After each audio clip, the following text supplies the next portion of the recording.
나는 포기합니다. 그 남자가 이렇게 소리쳤습니다.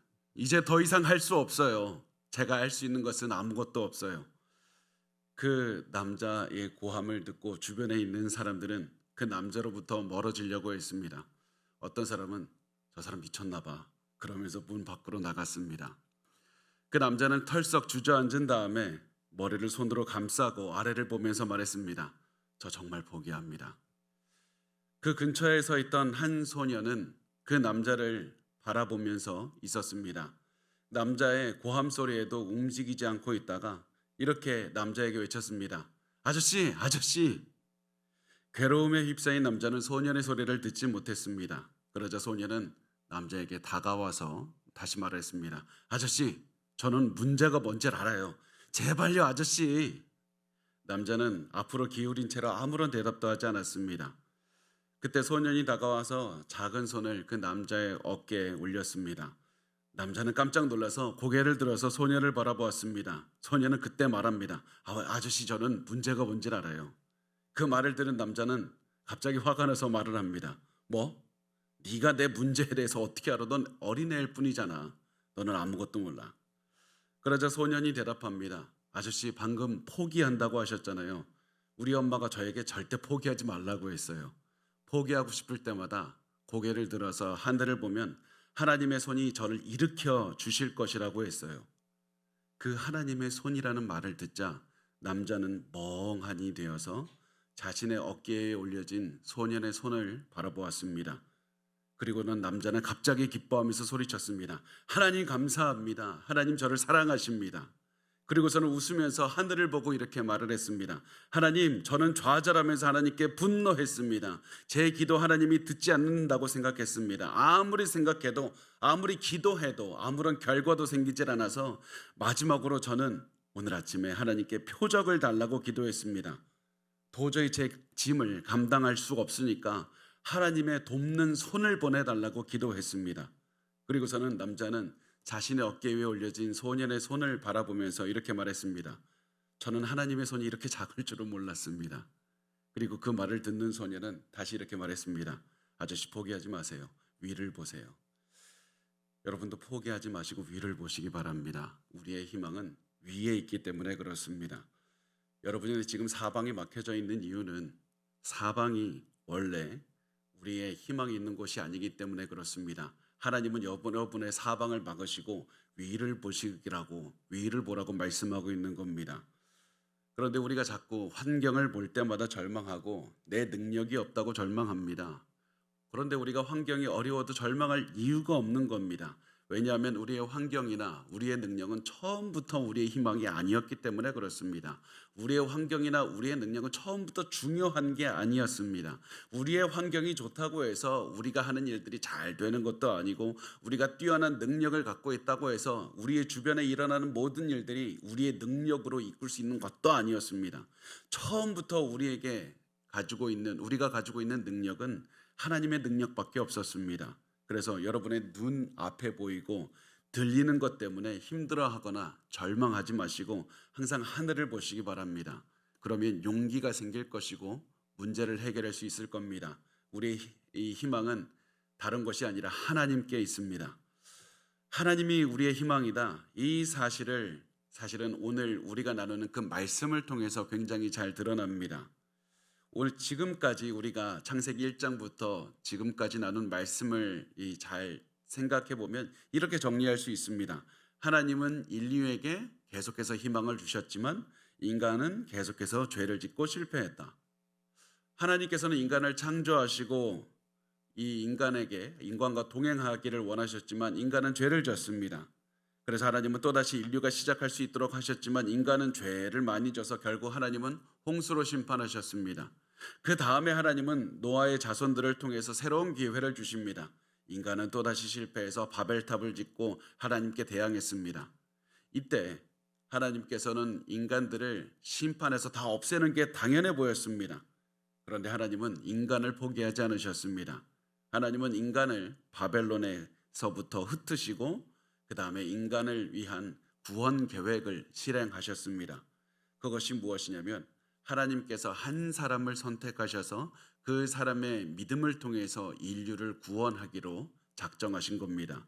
이런 하나님의 구원 계획이 셈의 족보를 통해서 또다시 드러납니다. 우리 창세기 11장 10절에서 17절까지 말씀인데요. 우리 같이 읽어보겠습니다. 시작. 셈의 족보는 이러하니라. 셈은 100세 곧 홍수 후 2년에 아르박삿을 낳았고 아르박삿을 낳은 후에 500년을 지내며 자녀를 낳았으며 아르박삿은 35세에 셀라를 낳았고 셀라를 낳은 후에 403년을 지내며 자녀를 낳았으며 셀라는 30세에 에벨을 낳았고 에벨을 낳은 후에 403년을 지내며 자녀를 낳았으며 에벨은 34세에 벨렉을 낳았고 벨렉을 낳은 후에 430년을 지내며 자녀를 낳았으며. 자, 이 말씀을 통해서 하나님은 또다시 족보를 보여주십니다. 족보를 통해서 하나님의 계획을 알려주고 계신 겁니다. 왜 또다시 족보입니까? 왜 또다시 족보입니까? 하나님은 지금까지 새로운 것들을 시작할 때마다 족보를 통해서 하나님의 구원 계획을 알려주시고 있습니다. 왜 하필 족보를 통해서 구원 계획을 알려주십니까? 바로 우리에게 중요한 창세기 3장 15절의 여자의 후손 때문에 그렇습니다. 하나님께서 이 세상을 죄로부터 구원하는 계획은 바로 여자의 후손을 주셔서 여자의 후손을 통해서 구원하시는 것이었습니다. 그리고 그 여자의 후손이 올 때까지 그 여자의 후손, 그 하나님이 선택한 자손들은 끊임없이 계속된다. 하나님의 구원 계획은 포기하지 않고 중지되지 않고 사람들이 아무리 많은 죄를 지어도 하나님의 계획을 포기시킬 수 없다. 하나님은 계속해서 하나님의 구원 계획을 이끌고 가신다는 사실을 보여주는 겁니다. 아무리 바벨탑을 건설한 사람들이 큰 죄를 저질렀지만 인류를 구원하겠다는 하나님의 계획은 멈추지를 않는 겁니다. 하나님의 구원 역사가 족보를 통해서 계속 드러나고 있습니다. 인류의 희망은 인간에게 있는 것이 아니라 아무도 주목하지 않는 이 하나님께 있다고 하면서 아무도 주목하지 않는 이 족보를 통해서 하나님은 이 인류의 구원 계획을 보여주고 계신 겁니다. 그러면서 이 족보는 계속됩니다. 18절부터 26절까지인데요. 저 혼자 읽기 너무 어려우니까 같이 저를 도와주셨으면 좋겠습니다. 우리 같이 읽을까요? 시작. 벨렉은 30세 루를 낳았고 루를 낳은 후에 209년을 지내며 자녀를 낳았으며 루는 32세에 수룩을 낳았고 수룩을 낳은 후에 207년을 지내며 자녀를 낳았으며 수룩은 30세에 나홀을 낳았고 나홀을 낳은 후에 200년을 지내며 자녀를 낳았으며 나홀은 29세에 데라를 낳았고 데라를 낳은 후에 119년을 지내며 자녀를 낳았으며 데라는 70세에 아브람과 나홀과 하란을 낳았더라. 이 말씀을 한번 계속 띄워주세요. 이 족보를 한번 보시면 잘 드러나는 게 한 가지 있습니다. 우리가 주목해야 될 게 뭐냐면 나이입니다. 아이를 낳은 나이를 우리가 좀 주목해서 볼 필요가 있습니다. 나이를 보면 아이를 낳은 나이가 30세 전후라는 것을 우리가 알 수가 있습니다. 30세 근방에서 아이들을 낳습니다. 아이들을 빨리 낳은 겁니다. 그런데 갑자기 마지막에 데라 때를 한번 보시기 바랍니다. 데라 때 몇 살의 나이를 낳습니까? 70세에 아브라함과 나홀과 하란을 낳았다고 말씀합니다. 아이를 낳은 나이가 훌쩍 높아진 겁니다. 그리고 이것은 뒤에 이 데라의 자손 아브라함이 자녀를 낳지 못하는 위기가 올 것이다. 앞으로 이 자녀를 낳는 여자의 후손이 낳는 위기감이 고조되고 있다는 것을 나이를 통해서 드러내고 있습니다. 그래서 27절부터 30절까지 우리 한 목소리로 읽겠습니다. 시작. 데라의 족보는 이러하니라. 데라는 아브람과 나홀과 하란을 낳고 하란은 롯을 낳았으며 그 아비 데라보다 먼저 고향 갈대아인의 우르에서 죽었더라. 아브람과 나홀이 장가들었으니 아브람의 아내의 이름은 사레며 나홀의 아내의 이름은 밀가니 하란의 딸이요 하란은 밀가의 아버지이며 또 이스가의 아버지더라. 사레는 임신하지 못함으로 자식이 없었더라. 자, 이 말씀에서 아브라함이 자녀가 없는 것이 드러납니다. 그리고 아브라함이 자녀가 없는 이유는 사레가 불임이었기 때문에 임신하지 못했다는 겁니다. 이 당시의 여자가 불임이었다라는 것은 사실 우리 시대하고는 너무나도 달랐습니다.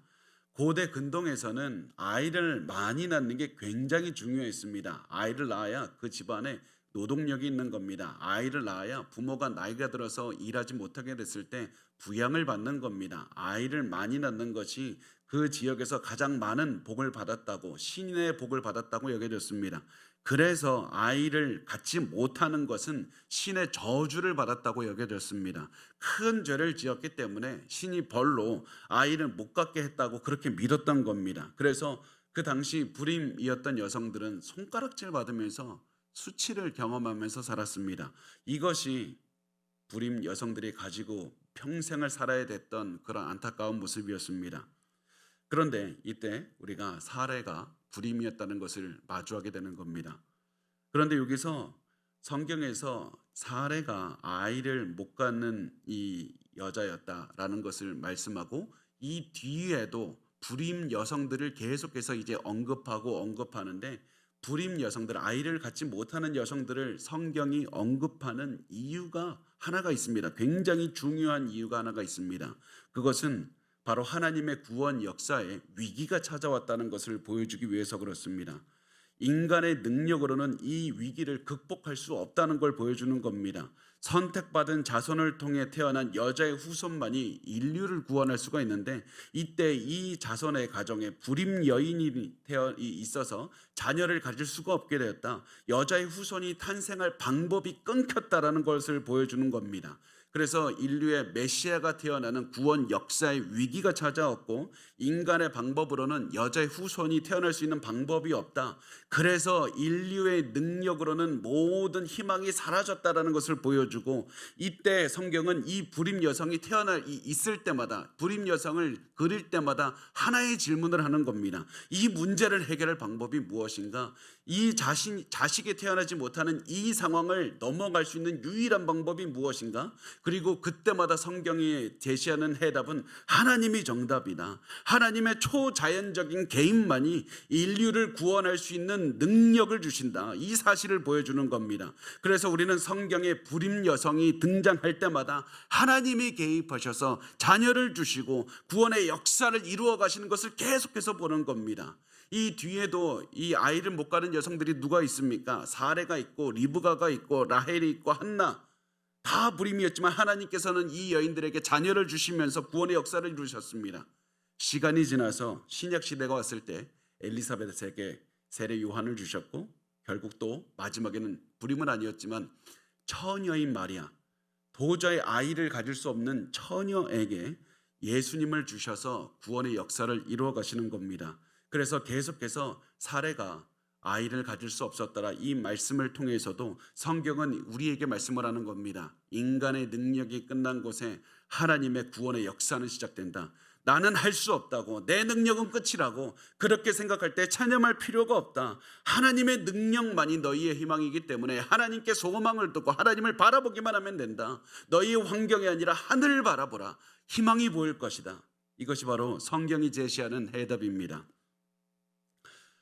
이렇게 말씀을 하면서 이제 이야기는 진행이 되는데요, 우리가 이야기를 더 진행하기 전에 간단하게 아브라함의 가족 관계를 한번 정리하고 넘어가도록 하겠습니다. 우선 아브라함의 아버지 데라가 있죠. 데라는 이 세 아들이 있었습니다. 계속 세 아들이 반복되는 거 여러분이 느끼셨는지 모르겠습니다. 노아에게도 세 아들이 있었고, 또 다른 아들도 여러 있었을 수 있지만 그럼에도 불구하고 세 아들만 계속 성경은 반복해서 패턴으로 보여주고 있는 겁니다. 계속해서 이런 아들들을 보여주고, 이번에도 데라는 세 아들을 낳고 아들들의 이름을 아브람, 나홀, 하란이라고 합니다. 우선 하란은 갈대아 우르에서 죽습니다. 그리고 하란의 죽음 때문에 하란의 아들 롯을 처음에는 할아버지 데라가 이렇게 키웠다가 이 양육했다가 데라가 죽자 그 다음에는 아브라함이 데리고 가서 이제 롯을 양육했던 것 같습니다. 그래서 롯은 아브라함과 계속 같이 다닙니다. 하란의 딸 밀가는 아브라함의 형제인 나홀과 결혼하고, 또 아브라함은 이복누이인 사레와 결혼을 하게 됩니다. 이제 아브라함의 아버지 데라가 자신의 대가족을 이끌고 살던 우르를 떠나서 하란으로 가게 됩니다. 창세기 11장 31절과 32절은 말씀합니다. 데라가 그 아들 아브람과 하란의 아들인 그의 손자 롯과 그의 며느리 아브람의 아내 사레를 데리고 갈대아인의 우르를 떠나 가나안 땅으로 가고자 하더니 하란에 이르러 거기 거류하였으며 데라는 나이가 205세가 되어 하란에서 죽었더라. 왜 데라가 갑자기 잘 살던 우르를 떠나서 하란으로 갔습니까? 그 당시에는 지금처럼 이사하는 게 쉬울 때가 아닙니다. 한 곳에 정착하는 게 당연한 때였습니다. 한 지역에 사는 게 당연한 때였습니다. 그런데 왜 데라는 우르에서 하란으로 갔습니까? 그 이유에 대해서 많은 신학자들이 얘기하지만 저는 이렇게 생각합니다. 아브라함이 아버지를 선택했을 것이다. 아버지 하나님께서 저에게 말씀하셨습니다. 가나안으로 가야 됩니다. 그러면서 우르에서부터 부르신 하나님을 따라서 가야 된다고. 그래서 하란을 지나서 가나안으로 가자고 설득했을 겁니다. 그래서 아버지는 아들과 함께 가족들과 함께 가나안으로 가기 위해서 하란을 지나갑니다. 그런데 갑자기 도중에 하란에 도착했을 때 아버지가 움직이질 않는 겁니다. 거기에 정착해 버렸습니다. 하란에서 정착을 했습니다. 그래서 성경은 말씀합니다. 데라가 죽은 다음에 다시 아브라함은 가나안으로 떠나게 됩니다. 그것이 창세기 12장 1절에서 3절 말씀이고, 이 말씀은 성경에서도 굉장히 중요한 핵심적인 그런 그 말씀입니다. 창세기 12장 1절에서 3절 같이 읽겠습니다. 시작. 여호와께서 아브라함에게 이르시되 너는 너의 고향과 친척과 아버지의 집을 떠나 내가 내게 보여줄 땅으로 가라. 내가 너로 큰 민족을 이루고 내게 복을 주어 내 이름을 장대하게 하리니 너는 복이 될지라. 너를 축복하는 자에게는 내가 복을 내리고 너를 저주하는 자에게는 내가 저주하리니 땅의 모든 족속이 너로 말미암아 복을 얻을 것이라 하신지라. 아멘. 이제 아브라함이 아버지를 잃고 이제 그 땅을 또 떠나게 되는데요. 아버지를 잃은 사람이 아버지의 집을 떠나라. 이것이 어떤 의미일까? 여러 가지 의미가 있을 수 있습니다. 그렇지만 우리가 가장 중요하게 이때 생각했으면 좋겠는 것이 무엇이냐면, 아버지를 잃은 사람이 아버지의 집을 떠나는 것은 유산을 포기하는 겁니다. 자신이 누릴 수 있는 수많은 복들을 포기하고 새로운 곳으로 가는 겁니다.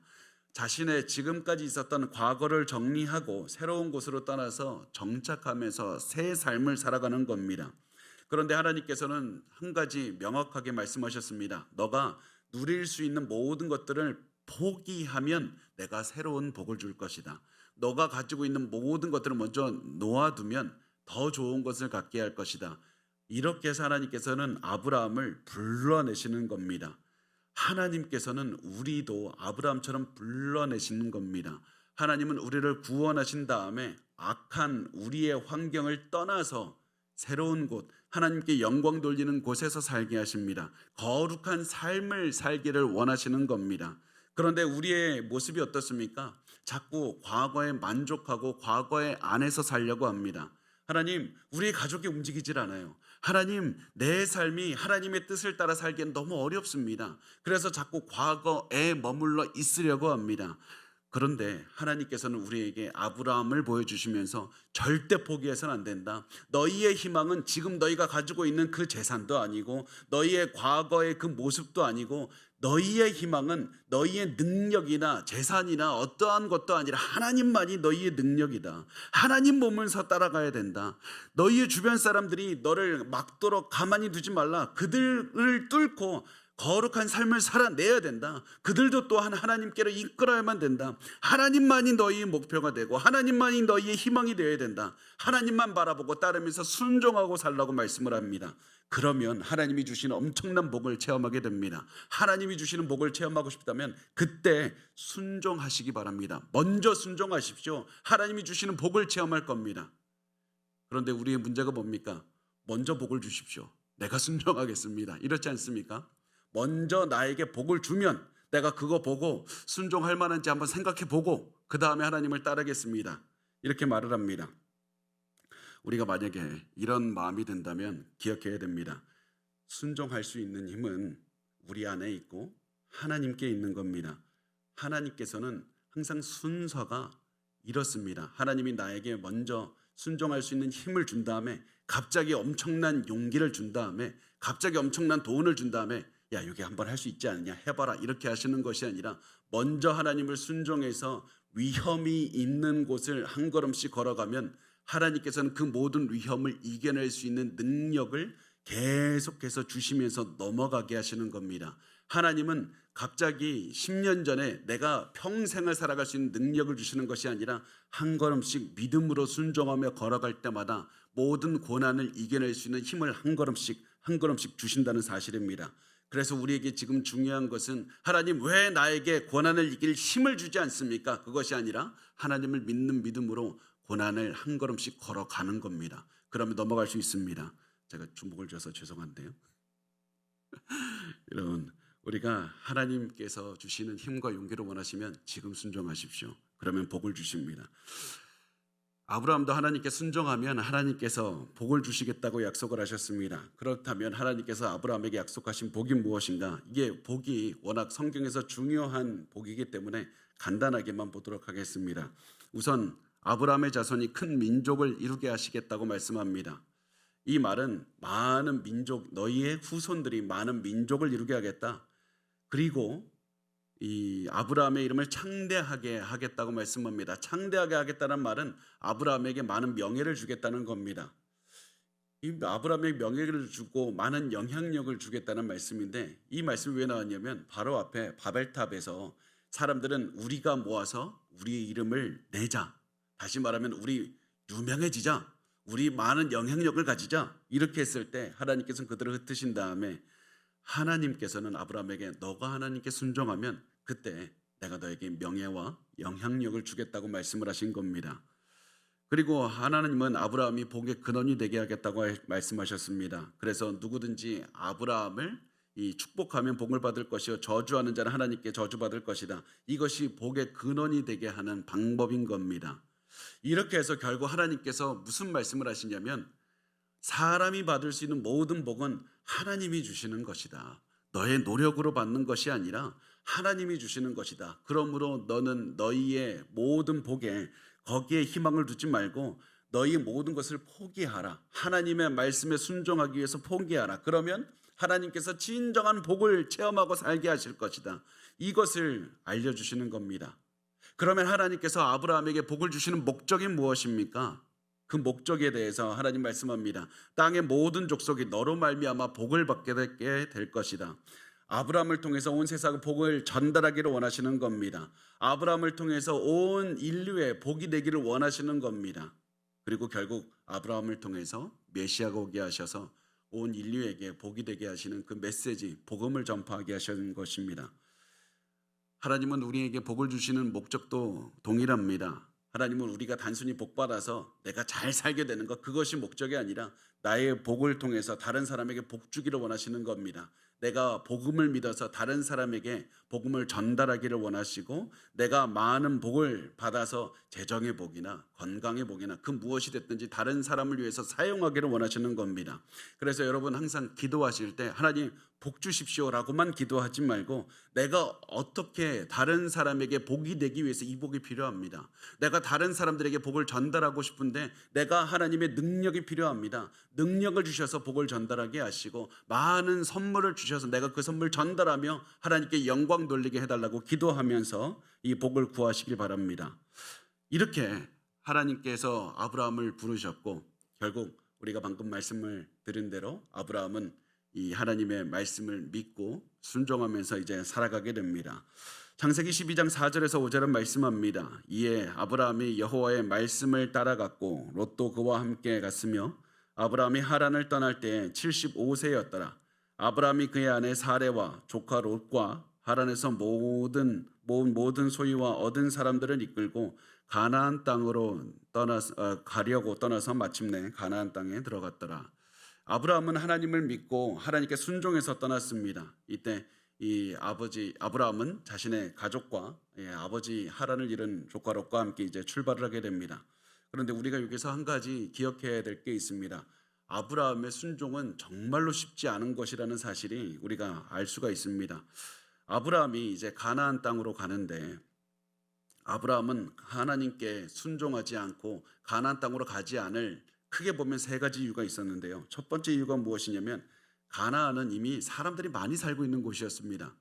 가나안은 빈 땅이 절대 아닙니다. 하나님은 가나안을 아브라함에게 주시겠다고 했지만 이미 가나안에는 많은 사람들이 살고 있었습니다. 그래서 아브라함이 아무리 능력이 세도 이 사람들 다 몰아내고 가나안 차지하는 거 불가능했습니다. 두 번째, 아브라함은 가난하지도 않았습니다. 부자였습니다. 아브라함은 많은 재산들도 있었고요. 가족들도 있었습니다. 그래서 아브라함이 떠날 때 5절은 이렇게 그립니다. 하란에서 모은 모든 소유. 하란에서 모은 모든 소유라는 말은 아브라함이 재산이 굉장히 많았다는 사실입니다. 그래서 아브라함은 나 재산을 움직이기에 너무 힘듭니다. 그리고 그 당시의 재산은 뭐 요즘처럼 은행이 있습니까? 뭐 돈 들고 다니면 되는 게 아닙니다. 그 당시의 재산은 가축입니다. 엄청나게 많은 가축들을 몰고 다녀야 되는데 그 당시에 물도 소중한 곳에서 그거 쉽지 않습니다. 그래서 아브라함은 나 재산 많아서 안주하겠습니다. 그런 생각으로 떠나지 않을 수도 있었습니다. 마지막 세 번째, 아브라함은 나이가 많았습니다. 이 아브라함이 75세 때 하나님께 순종하는데 우리가 보통 75세 때 하나님께 순종해서 새로운 일을 하라고 하면 무슨 얘기를 하십니까?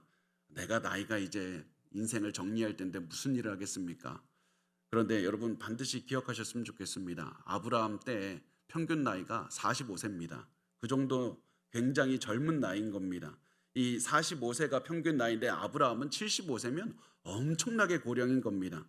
그럼에도 불구하고 아브라함은 하나님의 말씀을 믿고 순종해서 전혀 새로운 인생을 살았고 또 하나님은 이런 고령의 아브라함을 통해서 위대한 일들을 이루셨던 겁니다. 그래서 항상 아브라함은 순종했다. 하나님을 믿었기 때문에 불가능해 보이는 일들도 순종하며 살았다는 사실을 기억하시기 바랍니다. 왜냐하면 아브라함에게 있어서 약속은 내가 이루는 게 아니다. 하나님이 이루신다. 내 고령, 내 몸 이것이 아니라 하나님께서 나의 희망이 되신다는 사실을 기억했기 때문이었습니다. 여러분 어떻습니까? 여러분 우리 75세 때 순종할 수 있습니까? 많은 분들이 연세가 들면 순종하기를 많이 힘들어 하시는데 제가 이 많은 이 순종하시는 그 어르신 성도분들과 대화를 하면서 깨달았던 것 하나가 있습니다.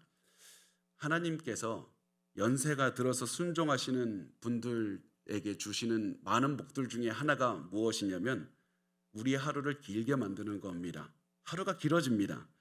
왜냐하면 여러분 많은 연세 드신 분들이 말씀하시는 게 뭐냐면 나이가 들면 하루가 짧아진다고 말씀을 합니다. 눈 깜짝했는데 10년이 갔다고 그렇게 말씀을 하십니다. 아니 어떻게 그게 하루가 짧아집니까? 물리적으로 24시간 똑같은데 어떻게 하루가 짧아집니까? 나이가 들수록 하루가 짧아지는 이유는 연구 결과에 보면 똑같은 일을 반복하기 때문이라는 겁니다. 평생 매일 같은 일을 반복하니까 그냥 그날이 그날 같고 그날이 그날 같고 그래서 10년도 20년도 그냥 금방 지나가게 느껴진다는 겁니다. 매일 같은 일을 반복하니까 평생 기억에 남을 일이 없어서 그냥 삶이 너무나도 빨리 지나간다고 그렇게 말씀을 합니다. 그런데 우리가 나이가 들어도 하나님께 순종해서 새로운 일을 시작하면 우리 머릿속에 기억할 일도 많아지게 됩니다. 하루가 이렇게나 길었나 싶을 정도로 많은 것들을 기억하고 긴 하루를 보내게 되는 겁니다. 그러면 이 많은 분들이 질문합니다. 아니 내가 이 나이가 들어서 무엇을 할 수 있습니까? 새로운 무엇을 시작할 수 있습니까? 지금 그 자리에서 전도하십시오. 지금 그 자리에서 여러분에게 주어진 가족들이나 주변의 많은 분들에게 복음을 전하시기 바랍니다.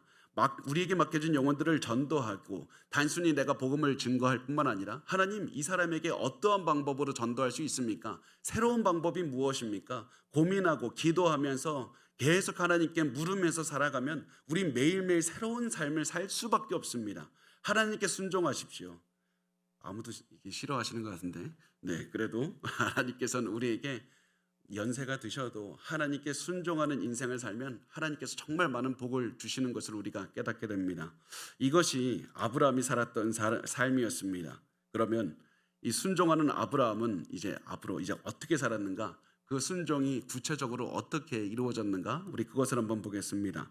6절에서 7절 말씀 이렇게 써 있습니다. 아브라함이 그 땅을 지나 세겜 땅 모래 상수리 나무에 이르니 그때 가나안 사람이 그 땅에 거주하였더라. 여호와께서 아브라함에게 나타나 이르시되 내가 이 땅을 내 자손에게 주리라 하신지라. 자기에게 나타나신 여호와께 그가 그곳에 제단을 쌓고 아브라함이 가나안에 갔더니 무엇을 봤냐면 가나안은 우상이 가득한 곳입니다. 그래서 아브라함은 우상들을 보았을 겁니다. 그 땅을 가득 채우는 강력한 사람들이 우상 숭배하는 것을 보았습니다. 그리고 특히 이제 아브라함이 모래 상수리 나무가 나오는데 그 상수리 나무를 기록하는 이유가 있습니다. 이 지역의 상수리 나무는 굉장히 높게 자라는 나무입니다. 굉장히 높게 자라기 때문에 당시 사람들은 이 나무가 높아서 하늘과 땅을 연결하고 있다. 하늘과 맞닿아 있다. 하늘과 땅을 연결하는 곳이다. 그래서 상수리 나무 아래에는 하나님 이 신의 뜻을 알려주겠다고 자처하는 자들이 있었습니다. 이런 모습을 보면서 아브라함이 하나님께 말을 하는 겁니다. 하나님, 이게 가능합니까? 이렇게 악한 자들이 가능한데 내가 나이도 많고 내가 무엇을 할 수가 있습니까? 나 한 사람인데요. 그런 아브라함에게 하나님께서 말씀을 하시는 겁니다. 내가 이 땅을 너의 자손에게 주리라. 너의 자손에게 주리라. 비록 너는 이 땅을 갖지 못하지만 너의 자손에게 이 땅을 갖게 할 것이다. 이것은 아브라함에게 주시지 않고 자손에게 준다는 것은 아브라함이 이 약속이 이루어지는 것을 보지 못한다는 의미입니다. 그럼에도 불구하고 아브라함 너는 하나님을 믿어야 된다. 하나님을 믿는 마음으로 순종하며 살아가야 된다는 의미입니다. 그래서 아브라함은 이때 결단하고 하나님의 약속을 믿기로 하고 하나님께 제단을 쌓았습니다. 제단을 쌓았다는 것은 예배를 드렸다는 겁니다. 그런데 단순히 예배를 드리는 게 전부가 아닙니다. 제단을 쌓았다는 것은 이 땅 이미 하나님께서 나에게 주셨습니다. 믿음을 선포하는 겁니다. 하나님의 약속을 믿는다는 마음으로 감사의 예배를 드리는 겁니다. 내가 이 땅을 믿음으로 정복했다는 마음을 보여주는 겁니다. 그래서 제단을 쌓고 제사를 드리는 겁니다. 아브라함은 그래서 아래로 내려가면서 또다시 제단을 쌓습니다. 창세기 12장 8절에서 9절은 말씀을 합니다. 거기서 베델 동쪽 산으로 옮겨 장막을 치니 서쪽은 베델이요 동쪽은 아이라. 그가 그곳에서 여호와께 제단을 쌓고 여호와의 이름을 부르더니 점점 남방으로 옮겨갔더라. 아브라함은 베델과 아이 사이에 또 하나 제단을 쌓습니다. 하나님 이 땅도 주셨습니다. 나 비록 내가 이 땅을 나의 후손들과 함께 정복하지는 못했지만 하나님께서 이 땅 주심을 미리 믿고 미리 감사드리며 하나님께 감사의 제단을 쌓은 겁니다. 그런데 이렇게 강한 믿음으로 예배를 드리는 아브라함에게 뜻하지 못한 예상하지 못한 고난이 찾아옵니다. 가나안의 기근이 찾아온 겁니다. 그래서 조금씩 아브라함은 남쪽에 있는 애굽으로 내려가게 됩니다. 아브라함은 남쪽에 내려가면서 그냥 훌쩍 내려간 것이 아니라 하나님께 질문하면서 내려갑니다. 하나님, 내가 애굽으로 내려가는 게 맞습니까? 우리 여기 있다가 가축들을 다 굶어 죽어요. 하나님, 여기서 내가 버티기를 원하십니까? 언제 기근을 그치게 해주실 겁니까? 아무리 기도해도 답이 없습니다. 그래서 아브라함은 답답해서 이해가 가지 않아서 계속해서 가나안에 비가 언제 올까? 그런 마음으로 조금씩 남방으로 내려가다가 제일 아래에 있는 애굽으로까지 내려가게 되는 겁니다. 자, 근데 우리가 여기서 한 가지 질문할 게 있습니다. 하나님께서 가나안으로 가라고 하셨습니다. 그런데 가나안에서 좋은 일이 있는 게 아니라 기근이 왔습니다. 하나님 말씀대로 했는데 기근이 온 겁니다. 더욱 놀라운 사실이 무엇이냐면 성경은 이 가나안 땅을 젖과 꿀이 흐르는 땅이라고 부른다는 겁니다. 기근이 왔는데 무슨 젖과 꿀이 흐릅니까? 아니, 먹을 것이 없는데 어떻게 젖과 꿀이 흐른다고 말씀을 합니까? 실제로 가나안 땅은 젖과 꿀이 흐르는 땅이 아닙니다. 그럼 하나님 거짓말한 겁니까? 살기 힘든 땅으로 보내셔서 왜 이런 말씀을 하십니까? 왜 하나님께서는 이 땅이 좋은 땅이라고 말씀하시면서 하나님 이런 땅을 주신다고 약속을 하십니까? 그 이유가 무엇이냐면 믿음을 가지고 하나님께 의지할 때 이 땅은 젖과 꿀이 흐르는 땅이 되는 겁니다. 그런데 하나님을 의지하지 않고 하나님을 멀리할 때 이 땅은 기근으로 인해서 내가 더 이상 살 수가 없는 땅이 되는 겁니다. 아무리 기근이 와도 하나님을 바라보면서 하늘 바라보고 예배드리고 살아갈 때 하나님이 주시는 풍성한 복을 누리며 살아갈 수 있는 땅이 바로 이 가나안 땅이었고, 그렇지만 아무리 좋은 복이 있어도 많은 것을 받아도 하나님을 멀리할 때 하나님의 처벌을 받을 수밖에 없는 그런 땅이었던 겁니다. 하나님을 의지할 때만 젖과 꿀이 흐르는 그런 땅입니다. 그리고 이 장소가 바로 하나님이 구원받은 우리를 이끄는 곳입니다.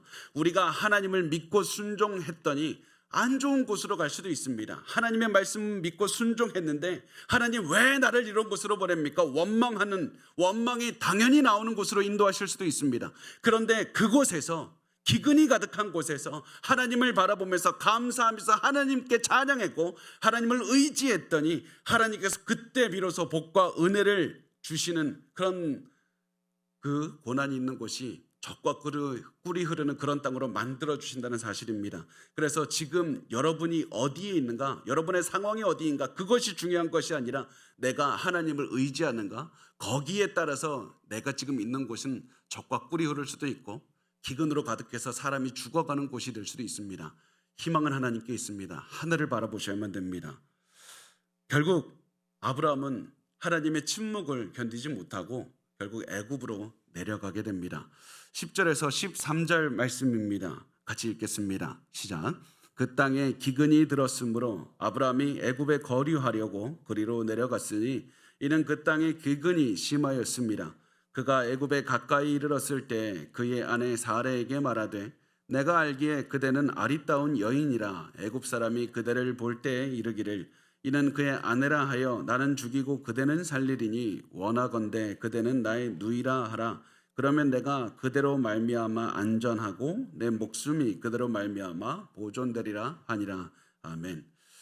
그 당시에 기근은 이제 사람과 가축의 생존을 위험하니까 결국 우리 가축 사람들 다 죽을 위험에 처했다. 더 이상 견디지를 못하겠다. 그런 마음으로 아브라함은 이제 잠시 애굽에 내려갔다가 올라오기를 결심했습니다. 애굽에서 기근을 피했다가 다시 내가 올라와야 되겠다. 왜냐하면 이 애굽은 이집트는 나일강 때문에 곡식이 많이 있었고요. 그래서 잠시 머물렀다가 다시 올라올 수 있는 그런 충분한 좋은 곳이었습니다. 그런데 애굽으로 내려가는 아브라함에게 한 가지 걱정이 있었습니다. 자신의 아내 사레가 아름답다는 사실이었습니다. 그래서 자신의 아내를 차지하기 위해서 사람들이 남편인 자기를 죽이고 그리고 아내를 차지할 수도 있다는 그런 생각을 했습니다. 그런데 만약에 내가 남편이라고 말하지 않고 나 오빠라고 말하면 나 안 죽일 것 같아. 그런 마음으로.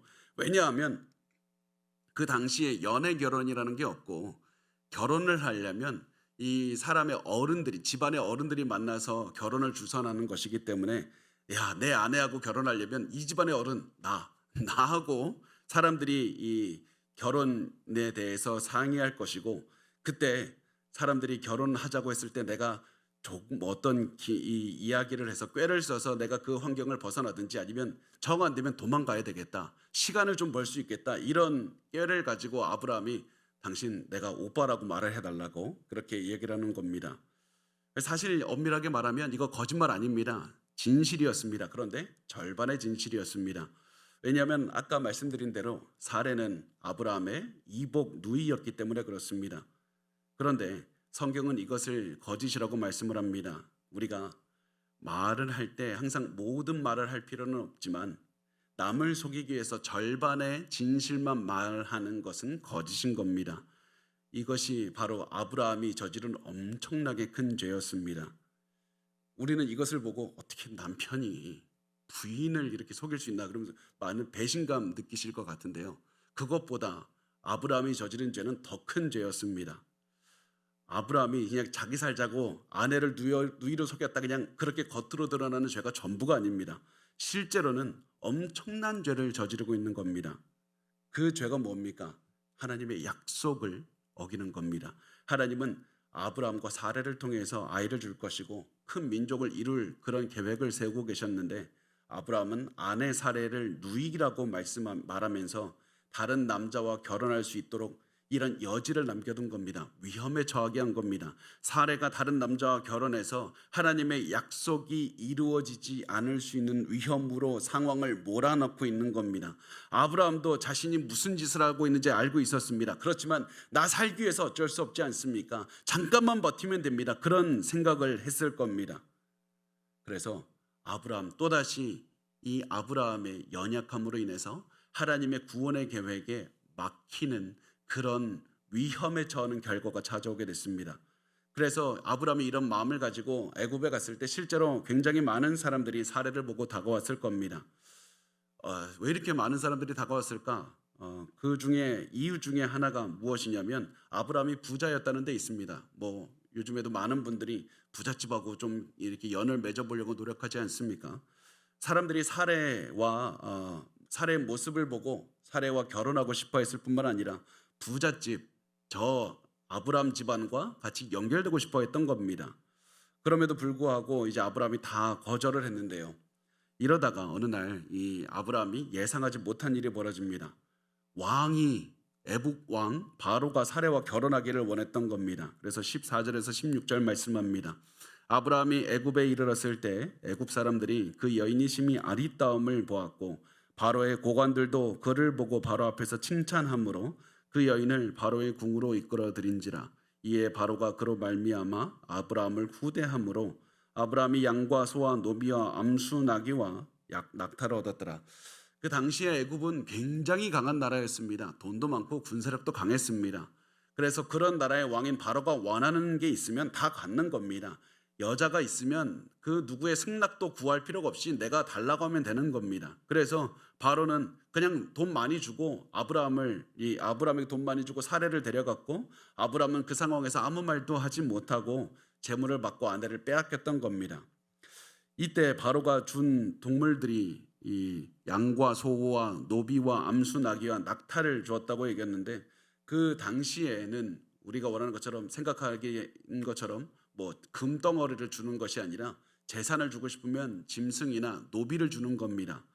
그 땅을도 주었는데요. 그러면서 이제 바로가 사례를 데리고 가면서 얼마나 많은 돈을 줬는지 우리가 가늠할 수 있는 단어가 있는데 낙타 주었다는 겁니다. 낙타는 엄청나게 많은 돈인 겁니다. 요즘으로 말하면 뭐 최고급 스포츠카 막 이런 거를 주는 거하고 똑같은 겁니다. 그래서 아브라함에게 야 스포츠카 뭐 수십 대 뽑아주고 아내를 데리고 갔다 이렇게 생각하시면 됩니다. 그런데 여기서 많은 신학자들이 궁금해합니다. 아니 사례가 얼마나 예뻤길래 그 남자들의 마음을 끌고 이 왕까지도 이렇게 돈 많이 주고 데리고 갔을까? 다시 이 말씀드리지만 사례의 그 당시 나이는 한 65세 이상입니다. 당시 평균 수명이 아까 말씀드렸죠. 45세 정도라는 걸 생각했을 때 사례가 아무리 아름다웠어도 사람들의 평균 연령을 넘은 나이인 겁니다. 젊은 여자들이 갖는 그런 아름다움이 아니었을 것이라고 많은 사람들이 추측합니다. 그러면 도대체 이 고령의 여인과 결혼하기 위해서 남자들이 왜 찾아왔고 아브라함은 그 여인을 지키기 위해서 내 아내가 누이라고 거짓말까지 할 정도 그 정도였을까? 어떤 신학자들은 이렇게 말합니다. 사례는 피부 미인이었을 겁니다. 엄청난 피부 미인이어서 아마 20대로 보일 정도의 그 정도의 얼굴이었을 겁니다. 그렇게 이 주장하는 굉장히 또 신뢰가 많이 존경받는 그런 신학자들이 있지만 저는 그거는 또 아니었을 것 같습니다. 아마 이 많은 신학자들은 이 사례가 단순히 어린 여자들이 갖는 아름다움이 아니라 외모의 아름다움이 아니라 그 속에서부터 드러나는 교양, 이 성숙한 모습 이런 매력적인 여자였을 것이다. 그래서 많은 사람들이 그 모습에 끌려서 이 사례와 결혼하고 싶어 했을 것 같다. 이런 추정을 하고 있습니다. 이렇게 해서 결국 아브라함은 아내를 빼앗겼고요. 이런 아내를 빼앗긴 아브라함이 이제 무엇을 할 수 있습니까? 방법이 없습니다. 바로에게서 자신의 아내를 데려올 수 있는 방법이 없는 겁니다. 이건 내 계획이 없었는데 왕이 내 아내를 빼앗아갈 줄은 도저히 상상도 못했던 겁니다. 그래서 자신의 계획과 자신의 능력과 자신의 거짓말로 이 모든 상황을 인도해 가려고 자신의 희망을 자신의 그 거짓말, 자신의 지식에 둔 사람의 말로가 이렇다는 것을 보여주는 겁니다. 모든 상황은 자신의 통제할 수 없는 상황으로 이어지는 겁니다. 그래서 모든 것을 포기했을 때 진정한 희망이신 하나님께서 개입하게 됩니다. 하나님이 개입하셔서 하나님의 약속을 이루시는 겁니다. 인간의 능력이 끝난 곳에서 하나님의 엄청난 일을 이루십니다. 17절에서 20절 말씀 우리 마지막으로 같이 읽겠습니다. 시작. 여호와께서 아브라함의 아내 사레의 일로 바로와 그 집에 큰 재앙을 내리신지라. 바로가 아브라함을 불러 이르되 내가 어찌하여 나에게 이렇게 행하였느냐? 내가 어찌하여 그를 내 아내라고 내게 말하지 아니하였느냐? 내가 어찌 그를 누이라 하여 내가 그를 데려다가 아내를 삼게 하였느냐? 내 아내가 여기 있으니 이제 데려가라 하고 바로가 사람들에게 그의 일을 명하매 그들이 그와 함께 그의 아내와 그의 모든 소유를 보내었더라. 아멘. 바로가 사례를 데려갔기 때문에 하나님께서 바로의 집에 큰 재앙을 내리셨습니다. 어떤 재앙이었을까? 뭐 전염병을 주셨을 수도 있지만 많은 학자들은 이때 바로의 집안에 애를 못 낳게 되었을 것이다. 출산을 막으셨을 것이다. 이런 생각을 합니다. 이것은 엄청나게 큰 일이었습니다. 이 당시에는 누군가 질병에 걸리는 것을 어떻게 생각했냐면 신이 화가 나서 처벌했다고 생각했기 때문이었습니다. 그래서 질병만 걸려도 신의 화를 받은 건데 자녀를 출산하지 못한다. 신이는 엄청나게 분노했다. 너희 집안에 지금 분노해서 무슨 일이 일어나고 있다. 그런 신호였습니다. 그래서 바로는 왜 우리 집에 신이 분노했을까? 여러 가지 이유 원인을 찾다가 결국 사례가 자신이 진실을 말하게 되었을 겁니다. 사실은 내가 이 아브라함과 결혼한 이 사람이라고 그렇게 말을 했을 것이고, 이 모든 사실을 알게 된 바로는 아브라함에게 사례를 돌려보냅니다. 이렇게 해서 다시 한번 하나님께서는 인간의 능력이 실패한 곳에 하나님이 개입하시고 아브라함에게 주신 언약을 하나님이 스스로 이루어 가시는 것을 보여주고 있는 겁니다. 그래서 이것을 보면서 아브라함은 다시 한번 깨달았을 겁니다. 나에게는 하나님께서 주신 이 모든 복, 모든 언약, 이것을 이루는 능력이 없다. 지킬 힘도 없다. 하나님만이 나의 희망이 되시고 하나님이 나의 전부가 되신다. 그것을 깨달았을 겁니다.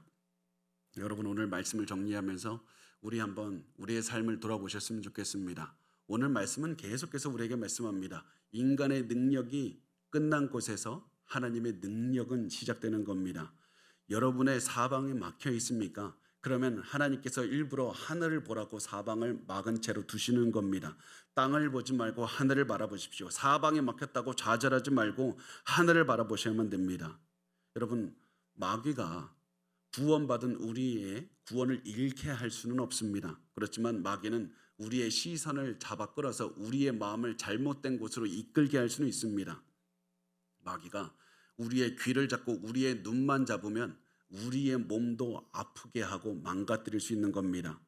여러분의 주위에서 많은 사람들이 부정적인 말하고 부정적인 소식이 계속해서 들리는 이유가 무엇이냐면 여러분의 결국 마음을 원하는 겁니다. 마음이 잘못된 곳을 바라보기를 원하는 겁니다.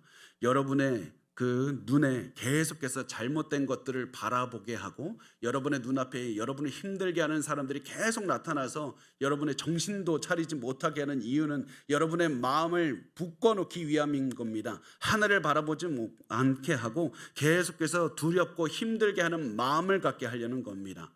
중요한 것은 마음입니다. 여러분의 마음의 시선을 하늘로 두셔야만 됩니다. 하늘을 바라보고 하늘로 여러분의 마음을 채우시길 바랍니다. 그러면 하나님께로 향한 하나님께로 향한 그 마음이 여러분이 희망으로 가득 찰 것이고 여러분이 지금 처해 있는 그 어떤 환경도 다 이겨낼 수 있을 겁니다. 하늘을 바라보십시오. 그러면 우리에게 희망이 생깁니다. 우리 같이